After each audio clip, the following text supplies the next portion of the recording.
¿Qué tal, queridos amigos y hermanos a la distancia? Es para mí un gusto poder acompañarlos una vez más en el estudio de este día. Para mí es un privilegio poder compartir con cada uno de ustedes la palabra de nuestro Dios a través de este libro que lo hemos estado mencionando bastante en estos temas, y es el pacto eterno, las promesas de Dios. Agradecer a cada persona que ha estado compartiendo estos temas, que ha estado orando por nosotros, por este ministerio, para que de esa manera más personas puedan oír la palabra de Dios acerca de estos temas. Bueno, el día de hoy vamos a realizar el estudio, pero no sin antes decirte que si es la primera vez que ves uno de nuestros videos, pues te invito a que puedas buscar en las redes sociales como Contemplando la Cruz y puedas ver los temas anteriores que hemos presentado, en los cuales están bien interesantes y hablan acerca de la experiencia de Abraham. Muy bien, como de costumbre, quisiera que podamos comenzar este estudio con una oración, así que ahí donde están, acompáñenme inclinando vuestros rostros. Oremos. Bendito Padre, que moras en los altos cielos, te agradecemos, Señor, en esta hora por permitir en tu misericordia que podamos estudiar y abrir tu palabra una vez más. Te ruego, Padre, que aquella persona que está viendo este video en estos momentos, Señor, pueda ser impresionado por tu Espíritu Santo.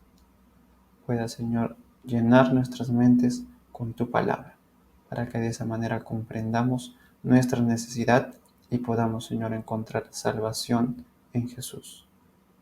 Te pido, Padre, que tu palabra sea tan clara en nuestras mentes que podamos entenderla y aplicarla a nuestra vida. Instrúyenos con tu Espíritu Santo y que todas las palabras que se vayan a decir, Padre, no sean sabiduría humana, sino que sea tu palabra. Te ruego, Señor, todos estos favores. En el bendito nombre de Jesús oramos. Amén. Muy bien, mis queridos hermanos, como ustedes se habrán dado cuenta en la introducción de este tema, pudieron ver como un énfasis diferente a los temas pasados, porque el día de hoy entramos a una nueva sección del estudio de este libro, y porque ustedes pudieron notar en los temas pasados, nos enfocamos bastante en lo que es la experiencia de Abraham, en cómo él recibió la promesa del Señor, el Señor le entregó su pacto, lo ratificó con un juramento, y también cómo la fe de Abraham fue probada en esa gran prueba que se le dio, y fue hallada una fe verdadera. El tema pasado se trató en cuanto a la transición de Jacob, usurpador, a Israel, príncipe de Dios. Y el día de hoy entramos a una nueva sección que vamos a basarnos más que todo en el pueblo de Israel, en su estadía en Egipto y así a través del relato bíblico. El día de hoy vamos a basarnos en un título que se puso, y es Libres de Egipto. El día de hoy vamos a ver algunos aspectos históricos en el cual el pueblo de Israel estuvo cautivo en Egipto. Vamos a ver qué quiere decir Egipto a través de la Biblia, para que de esa manera podamos entender qué realmente significa ser libres de Egipto.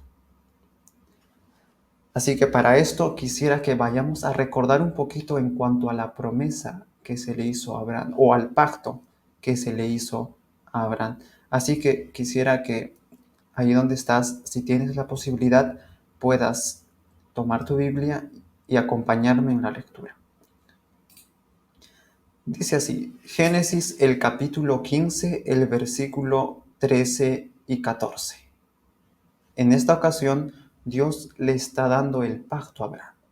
Dice de esta manera, vamos a recordar un poquito lo que ya se habló más antes.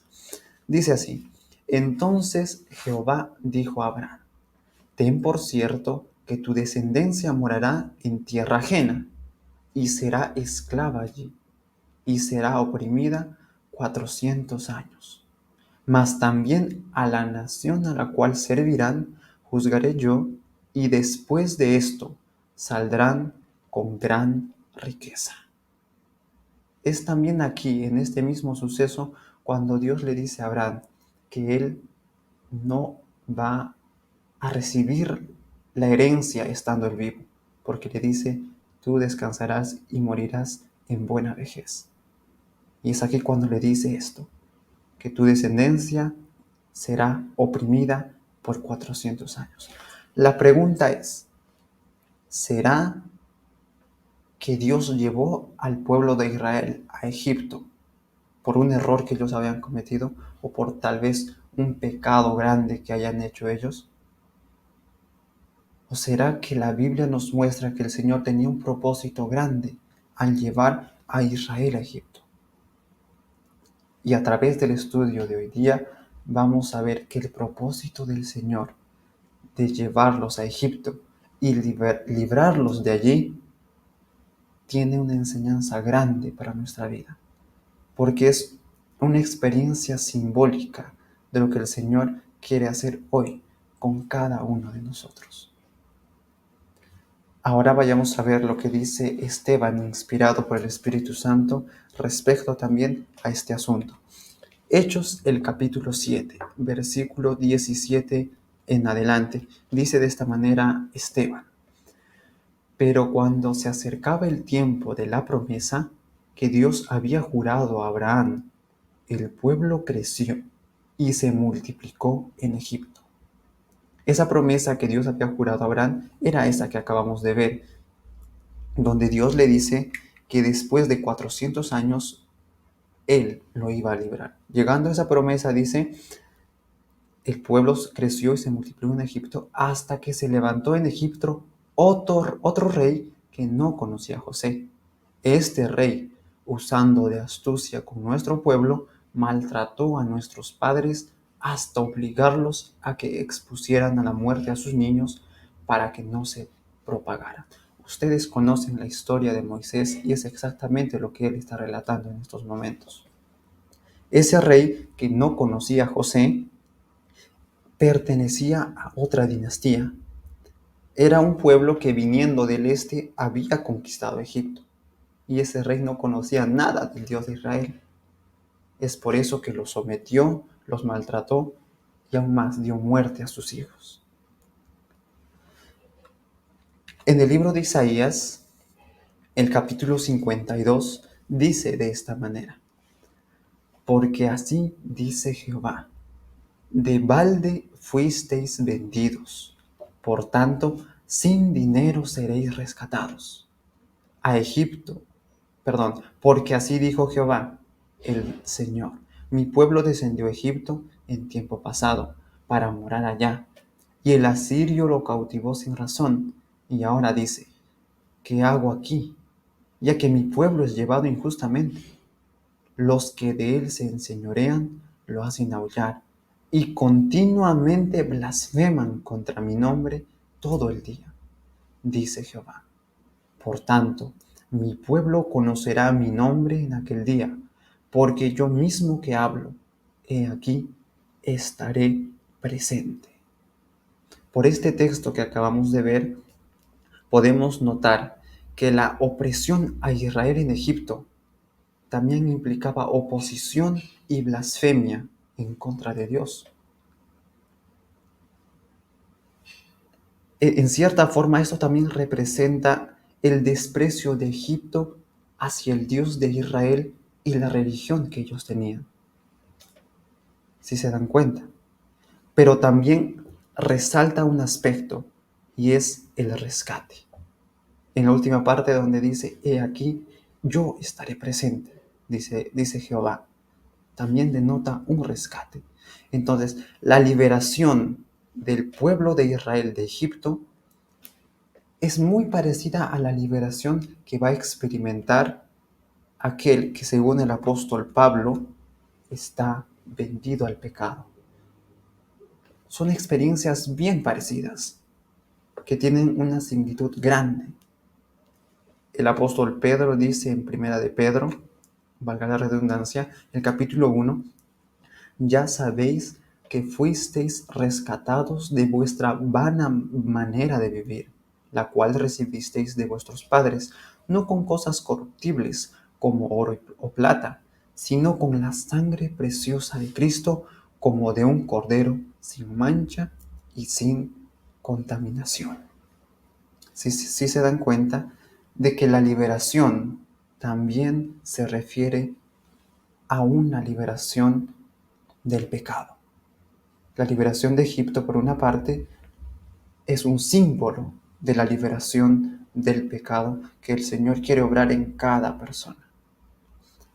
Para eso, el estudio de lo que constituye Egipto a través de la Biblia nos va a mostrar en qué consiste verdaderamente la liberación de él. Así que vamos a estudiar un poquito de historia y de la Biblia para ver a la luz de la palabra de Dios qué es lo que quiere decir Egipto. Vamos a ver ciertos aspectos para poder entender mejor este asunto. Primeramente, la idolatría en Egipto. Esto era algo que resaltaba bastante en esta nación, la idolatría. En Egipto se puede decir que su idolatría llegaba a tal punto que era una de las más atrevidas y más obscenas que había en ese tiempo. Tenían un sinnúmero de dioses. Eran tantos que aún cada nación, cada pequeño pueblo tenía sus propios dioses, sus propias jerarquías. Además, no solamente eran a seres mitológicos que ellos adoraban, sino que entre los que ellos adoraban también estaban los animales. Cada animal tenía su propio templo, tenía su propio sistema de adoración. Pero el principal de todos, en el cual todo lo demás giraba a su alrededor, era el sol. El sol era el núcleo central de la religión del Estado. De varias maneras, el sol estaba a la cabeza de cualquier jerarquía. Ellos tenían bastantes dioses, pero el principal de todos era el sol. En Egipto, el Estado y la religión eran uno solo, estaban bien unidos. Es por eso que cuando mencionamos nosotros a Ra, que es el dios sol, que también era considerado el protector de Egipto, era parte de la religión de Egipto, pero ellos lo relacionaban mucho, de mucha cercanía con lo que es el Estado también, y lo consideraban como el protector de su nación. Y como podemos ver aquí en las imágenes, el dios Ra o el dios Sol era representado con una forma humana, con una cara de halcón, en algunas ocasiones con cara de hombre, pero siempre con ese singular detalle a la altura de la cabeza que era el sol. Él representaba a eso. Ahora, este dios era también, se puede decir, como que el representante de Faraón. Faraón en muchos casos se consideraba también este dios. Es por eso que el nombre Faraón proviene de la palabra hebrea que quiere decir el sol. Ahí está el inicio Ra, Ra, el dios sol. Además de este dios que representa el sol, había otros dioses también que representaban el sol y la luna, como son Osiris e Isis. Y además de ellos, como ya mencionamos hace un momento, la idolatría de Egipto llegaba a tal punto de adorar a animales, en los cuales estaban los perros, los toros, los búfalos, los cocodrilos, y etcétera, etcétera. No creo que sea necesario enfocarnos mucho y demasiado en cuanto a toda la ceremonia que ellos hacían en cuanto a sus dioses, pero podemos saber de que al momento de adorarlos, lo único que hacían era llevar un vicio llevado tan al extremo que la misma naturaleza humana se degradaba hasta un nivel bajo. La superstición de Egipto llegaba a tal punto de que ellos adoraban aún los puerros y las cebollas. Era terrible lo que se vivía en Egipto, la idolatría que se podía ver allá. Ahora, es necesario mencionar un pequeño detalle más. Muchas veces nosotros relacionamos lo que es idolatría, paganismo, con un bajo nivel intelectual. O sea, personas que no tienen muchos estudios. Se puede decir personas que han crecido en ignorancia. Ellos son los más dados a la idolatría o al paganismo. Pero podemos ver que en Egipto o todo el sistema de Egipto nos muestra que eso no siempre es así. Porque esta nación era muy dado a lo que es el arte y la ciencia. Ellos desarrollaron uh, una gran variedad de construcciones, de, de literatura, de su propia, un tipo de escritura que ellos mismos tenían, sus monumentos que edificaban, y eso nos muestra que llegó a ser una nación grande, pero la idolatría fue lo que lo llevó a esa gran caída que ellos tuvieron. Quisiera que ahora vayamos a ver qué es lo que representa Egipto, pero a la luz de la palabra del Señor. Para eso, vamos a ver en Apocalipsis el capítulo 11, el versículo 8. Y en muchas partes de la Biblia también se menciona a Egipto como aquel que está en contra de lo que es la religión de Jesús. Y se lo relaciona en este caso con Sodoma. Hablando de los dos testigos, dice de esta manera: y sus cadáveres estarán en la plaza de la grande ciudad, que en sentido espiritual se llama Sodoma y Egipto, donde también nuestro Señor fue crucificado. En muchos textos de la Biblia se nos muestra que Israel participó de esta misma maldad e idolatría, pero lo hizo en un sentido de obligación en este aspecto, por el caso de que ellos estaban en esclavitud allá, que eso les impedía servir al Señor de manera libre. Y eso podemos ver en esa primera ocasión cuando Moisés fue enviado para libertar a Israel, y su mensaje a Faraón fue lo que dice en Éxodo capítulo 4. Jehová ha dicho así: Israel es mi hijo, mi primogénito. Ya te he dicho que dejes ir a mi hijo para que me sirva. En este texto podemos ver que el caso era que Israel no servía al Señor. No servía al Señor, no podía servir porque estaba sometido bajo la autoridad de esta nación idólatra. Si se dan cuenta, entonces el Señor dice: saca a Israel de Egipto para que me sirva, lo que da evidencia de que realmente no estaban sirviendo a Egipto. Otro texto en Salmos, el capítulo 105, versículo 42 en adelante, dice de esta manera: porque se acordó de su santa palabra dada a Abraham su siervo, que era el pacto. Sacó a su pueblo con gozo, con júbilo a sus escogidos. Les dio las tierras de las naciones y las labores de los pueblos heredaron, para que guardaran sus estatutos y cumplieran sus leyes. Esto es una gran evidencia de que el Señor los sacó exactamente para esta razón, para que guardaran sus estatutos y cumplieran sus leyes, cosa que en Egipto ellos no hacían. Ellos fueron tan permeados con la influencia de Egipto que dejaron de lado este asunto.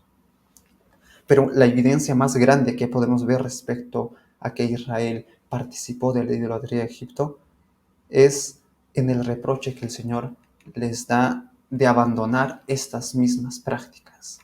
Ezequiel, el capítulo 20, dice de esta manera: así ha dicho Jehová el Señor: el día que escogí a Israel y que alcé mi mano para jurar a la descendencia de la casa de Jacob, cuando me di a conocer a ellos en la tierra de Egipto, entonces les dije: cada uno eche de sí las abominaciones de delante de sus ojos, y no os contaminéis con los ídolos de Egipto. Yo soy Jehová vuestro Dios. Pero miren cómo dice aquí, pero ellos se rebelaron contra mí y no quisieron obedecerme. No echó de sí cada uno las abominaciones, ni dejaron los ídolos de Egipto. Entonces, esto es lo que estaba sucediendo en el pueblo de Israel. Estaban siendo consumidos, habían sido tan influenciados con esta nación que participaban de la misma maldad. Ahora, no solamente esta influencia de Egipto es en el tiempo del pueblo de Israel, sino que aún esta misma influencia persiste hasta nuestros días. Y esas tinieblas que cubrían a Egipto son también esas tinieblas, más que todo las tinieblas espirituales y morales, que se está ciñendo sobre cada persona que está aquí en la tierra. Y la apostasía que se pudo ver en un inicio en la iglesia cristiana no era otra cosa sino los errores de Egipto que se habían introducido en la iglesia cristiana. Así que en estos momentos quisiera que podamos ver un poquito algunos aspectos de la historia referente a este asunto y de cómo es que estas cosas se introdujeron de poco a poco en la iglesia cristiana. Hacia finales del segundo siglo nació un nuevo sistema filosófico en Egipto. Este sistema filosófico fue desarrollado por los eruditos de Alejandría, que es Egipto, que deseaban ser tenidos por cristianos, reteniendo al mismo tiempo el nombre, el parte y el rango de filósofos. Estas personas provenientes de Egipto desarrollaron un nuevo sistema de pensamiento. Esta forma de filosofar sufrió cierta modificación cuando Ammonius Saccas asumió el reto de armonizar todos los sistemas de filosofía y religión e intentó enseñar una filosofía sobre la que los filósofos, tanto como los que profesaban las diversas religiones cristianas, incluidos, pudieran unirse y confraternizar. Noten aquí que esto del ecumenismo no es algo nuevo, no es algo solamente de nuestros días, sino es algo que se estaba fomentando aún en el segundo siglo de la era cristiana. Aún en esos tiempos, ya este movimiento ecuménico estaba tomando fuerza por este hombre Ammonius Saccas que se dio esa tarea de querer unir todas las religiones, aún las paganas, para poder ser una. Lo que él sostenía era que las verdades estaban tan dispersas en cada religión, como que esta religión tiene un poquito, esta otra un poquito. Entonces él decía, ya que nosotros somos hombres pensantes, tenemos gran intelecto, lo que vamos a hacer es tomar de aquí, tomar de aquí, tomar de aquí y armonizar todo eso. Tomar todo ese pensamiento para ir en contra de lo que es la impiedad y defender lo que es la religión. Ese era el pensamiento que tenían ellos.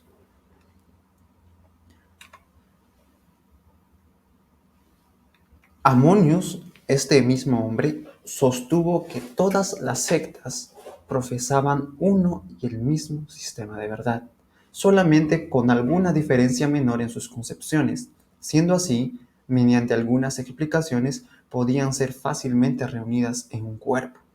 Se adhirió a ese novedoso y singular principio en el cual todas las religiones debían ser comprendidas y explicadas según esa filosofía común.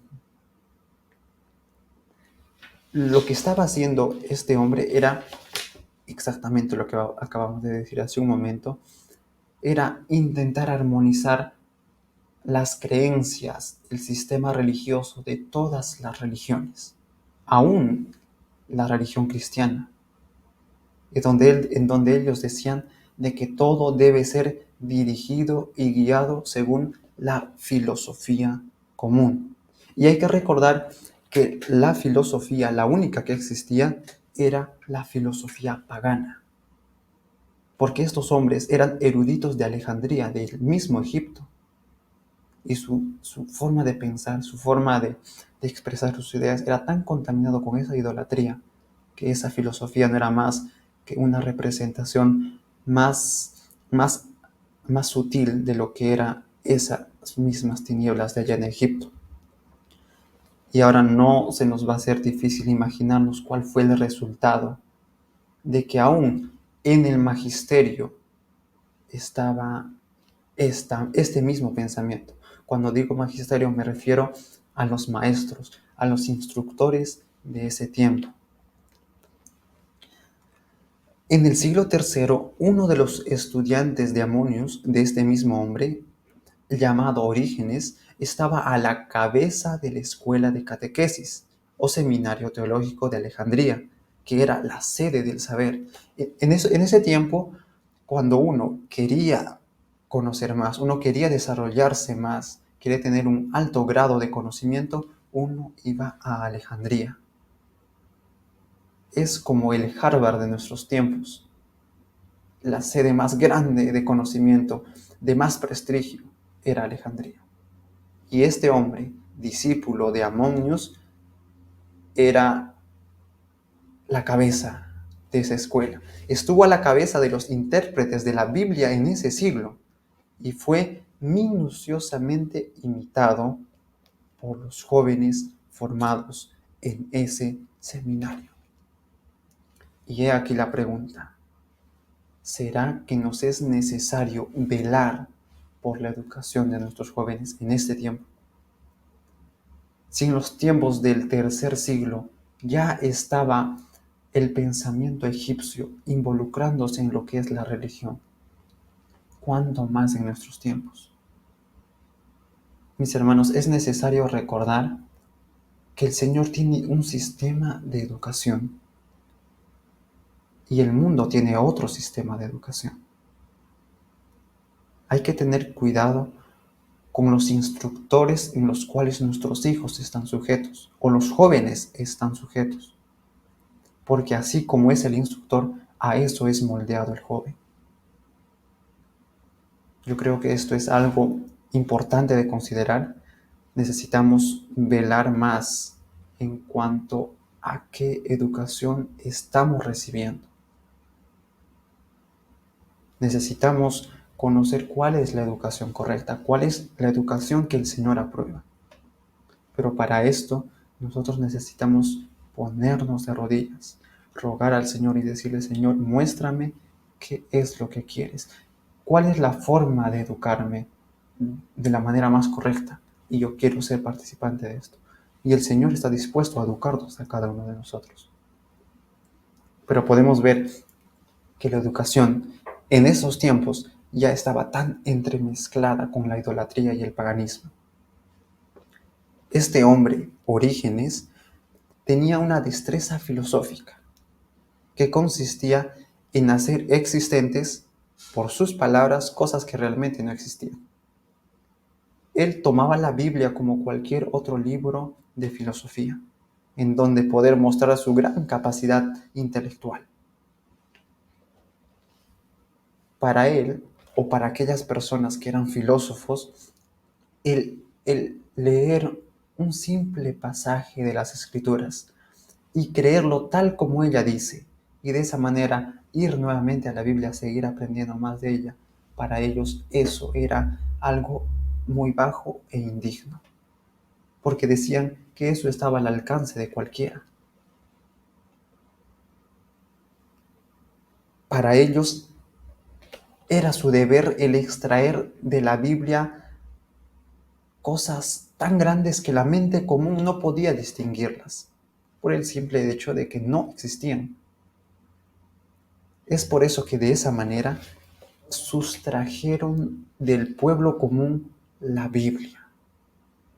Ellos enseñaban que la Biblia no dice lo que ella misma presenta de manera literal. y a fin de mantener su prestigio como grandes eruditos y maestros, enseñaron al pueblo que la Biblia no significa lo que dice y que solo puede ser enseñado por aquellos que habían ejercitado sus facultades mentales en el estudio de la filosofía. Y de esa manera ellos quitaron la Biblia de la gente común. Les decían, ustedes no pueden entender, porque no tienen grado de instrucción. Y solamente nosotros que pertenecemos a una escuela grande, entendemos lo que ella dice, ustedes no pueden. Y fue así como ellos quitaron la Biblia del pueblo. Y de esta manera las personas no podían distinguir lo que era del cristianismo y lo que era el paganismo. Había confusión entre ellos. No tenían una norma de regla que les mostraba el error y la verdad. Los paganos ahora entraban al cristianismo, pero sin abandonar esas prácticas. Ellos se amoldaron nada más al cristianismo, trajeron sus mismas costumbres, sus mismos principios al cristianismo.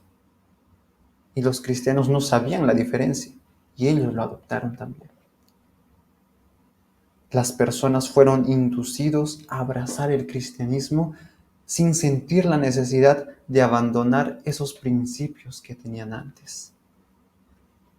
Hasta ese punto llegó esta influencia que vino más que todo de aquellos instructores y maestros. Es por eso que la importancia de entender una verdadera educación, de entender en qué consiste una verdadera educación. A partir de este estado de cosas, sucedió no solo que muchos de los términos y frases empleados en los misterios paganos fueron aplicados y transferidos a los diferentes aspectos de la adoración cristiana, particularmente a los sacramentos del bautismo y la cena del Señor, sino que también en no pocos casos los ritos sagrados de la Iglesia resultaron contaminados por la introducción de diversas formas y ceremonias paganas. Cada cosa del paganismo, cada cosa de la idolatría que había en Egipto fue introducida dentro del cristianismo. Es por eso que ahora nos es, para el gran mundo en el cual vivimos, es difícil distinguir lo que es paganismo y lo que es cristianismo. Es porque esta obra ya se vino haciendo desde muchos, muchos años atrás. Y para este tiempo ya muchos no entienden la diferencia. Y muchos ni quieren aceptar esta diferencia. No creo que sea necesario intentar puntualizar y detallar cada aspecto que fue cambiado o que fue asimilado. Solamente debemos saber que no quedó ni una sola cosa que no haya sido corrompido por la influencia de Egipto. Y de esta manera, que empezó a adentrarse esto en el cristianismo, el resultado inevitable fue la Edad Media, la Edad Oscura, como también se le conoce, en donde llegó aquí la opresión al pueblo, donde el pueblo se volvió un pueblo que no conocía nada más dado a la superstición. Y es aquí cuando la Iglesia católica llegó a tomar el poder. Empezó a forzar sus propias ideas. Y es aquí donde hubo un deterioro de los avances aún científicos. Se estancó. Es por eso que aquí se le conoce como la Edad Oscura. No hubo avance científico, no hubo avance intelectual por el hecho de que se les quitó la Biblia al pueblo.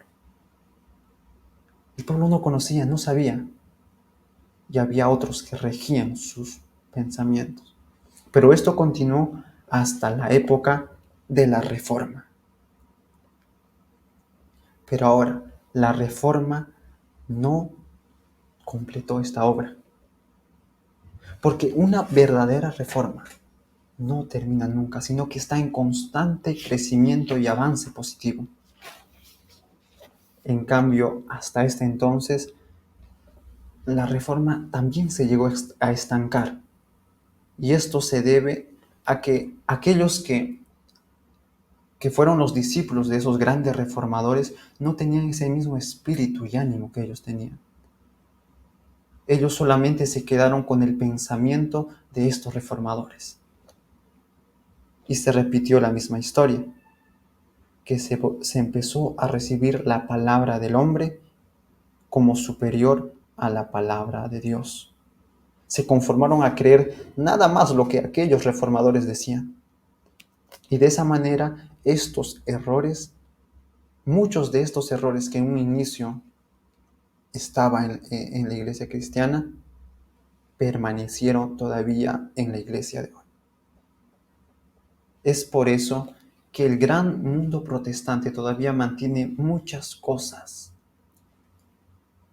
del catolicismo. Aún no lo ha abandonado en cuanto a la adoración de un día en especial, en cuanto a algunos ritos que ellos todavía mantienen, y muchas otras cosas más que podemos ver esa similitud aún con la idolatría y el paganismo de los tiempos antiguos. Y es por eso que hoy en día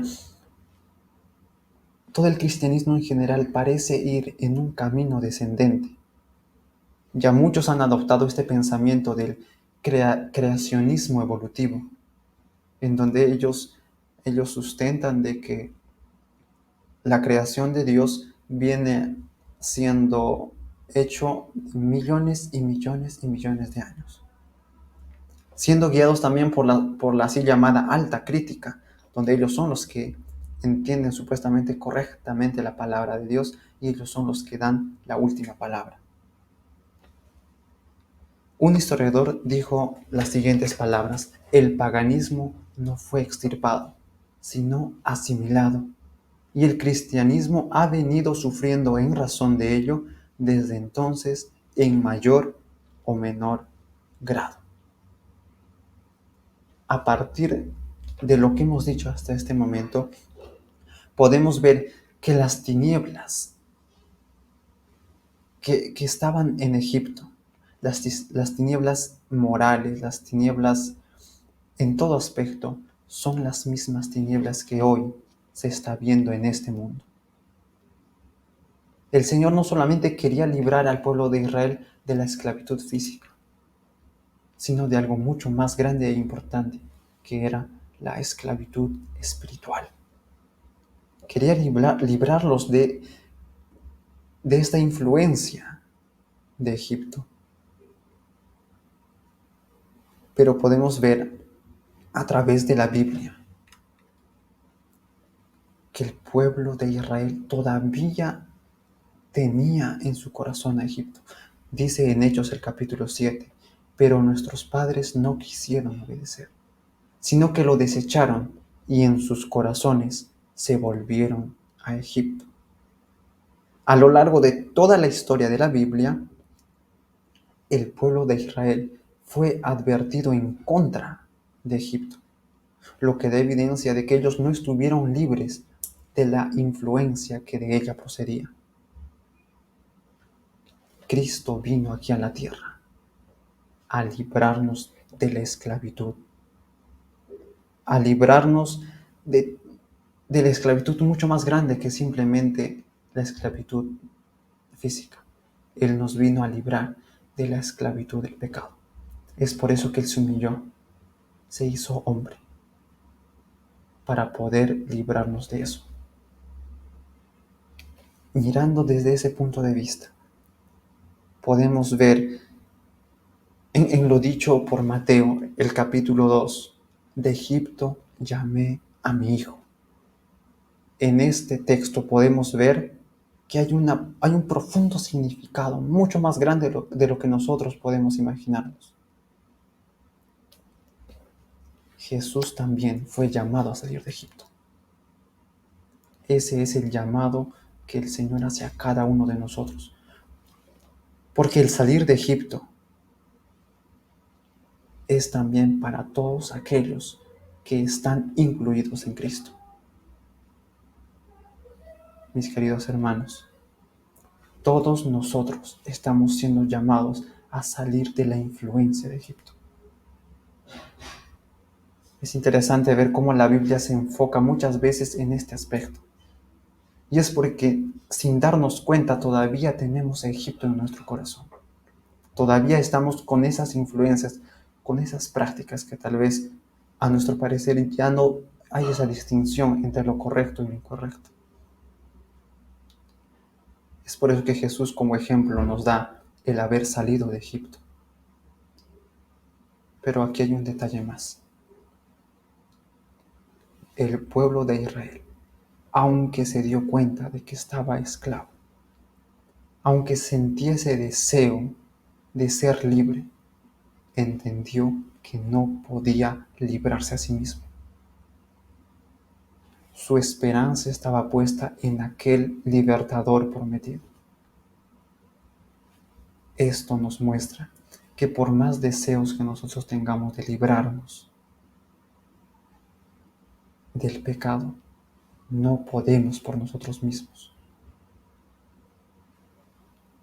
Debemos colocar toda nuestra esperanza en aquel Salvador, que es Cristo Jesús.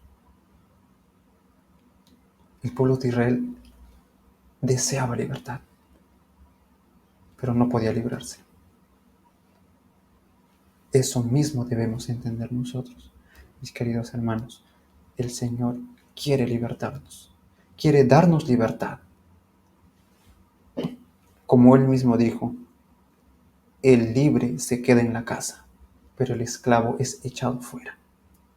Pero Él quiere que todos nosotros seamos constituidos libres. Es por eso que Él mismo vino aquí a darnos esa libertad. Yo no sé si tal vez tú que me estás escuchando traes todavía un pecado cargado desde hace muchos años. Todavía ese pecado te tiene atado. Todavía estás siendo dominado por él. Estás siendo esclavo del pecado. Dice la Biblia, todo aquel que practica el pecado, esclavo es del pecado. Yo no sé la situación de cada uno de ustedes, pero el Señor quiere darte libertad. El Señor quiere liberarte. Pero así como fue Dios mismo quien con su brazo poderoso dio libertad al pueblo de Israel, fue Dios con su potente brazo quien lo sacó de Egipto. Ese mismo brazo, ese mismo poder puede hoy sacarte de la esclavitud del pecado. El poder del Señor no ha menguado. Ese mismo poder que puede crear las cosas de la nada, puede también liberarte de la esclavitud del pecado.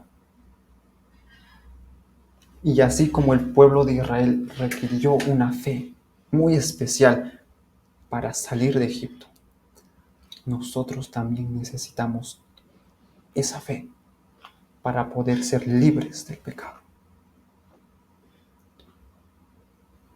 Si tal vez no tenemos aún esa fe, digamos como ese padre de familia que se acercó a Jesús y de rodillas le dijo, Señor, ayuda mi incredulidad. Aún la fe no es algo que proviene de nosotros, es un don de Dios. Así que si ves la necesidad, que es lo primero, ver nuestra necesidad de salvación y liberación, ponte de rodillas y dile, Señor, quiero ser libre, pero ayuda mi incredulidad. Y el Señor está tan dispuesto a sacarte del hoyo del pecado. Mis queridos hermanos, así como el pueblo de Israel en conjunto necesitó esa fe para cruzar también el Mar Rojo, nosotros necesitamos esa misma fe en conjunto para ser libertados de este mundo que perece. Así que el día de hoy te invito a que podamos tomar esta decisión, a que podamos decirle al Señor: Señor, necesitamos ser libres de la esclavitud del pecado. Y el Señor va a obrar conforme a su voluntad, porque esa es su voluntad, de que seamos libres. Que el Señor los pueda bendecir. Quisiera que podamos terminar con una oración. Oremos. Bendito Padre que moras en los altos cielos, te agradecemos, Señor, por ese deseo que tienes de sacarnos de la esclavitud del pecado. Gracias, Padre, porque para esta razón enviaste a tu Hijo Jesucristo, para sacarnos del pecado. Agradecemos, Señor, por ese sacrificio infinito en el cual demostraste tu interés supremo por la redención del hombre. Te pido, Padre, que ese regalo que nos das podamos aferrarnos a él, aceptar tu promesa de salvación y restauración, para que de esa manera podamos nosotros estar listos y esperarte, Señor, en una novedad de vida. Danos, Señor, ese nuevo corazón. Crea en nosotros, Padre, ese corazón que está dispuesto a obedecerte. Al igual como sacaste al pueblo de Israel de Egipto, porque allí no te servía, igual te pedimos, Padre, que nos saques a nosotros de la esclavitud del pecado, para poderte servir de la manera correcta. Guárdanos, Padre, en tu palabra. Guíanos, Señor, a través de nuestra vida, y que cada persona que esté escuchando este tema pueda en su corazón también tener el deseo de ser libre del pecado. Te agradecemos, Señor, por todas tus misericordias, y te pido, Señor, que tu palabra siga llegando a más corazones. Te rogamos y te lo agradecemos todo esto en el bendito nombre de Jesús. Amén. Mis queridos hermanos, eh, les agradecemos por acompañarnos el día de hoy.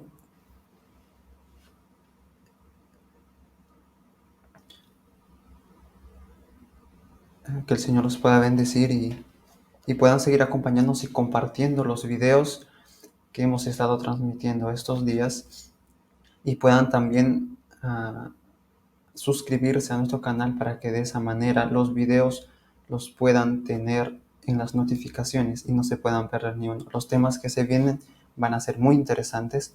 El tema siguiente se va a tratar del oprobio de Cristo. Que el Señor los pueda bendecir. Conmigo será hasta una nueva oportunidad.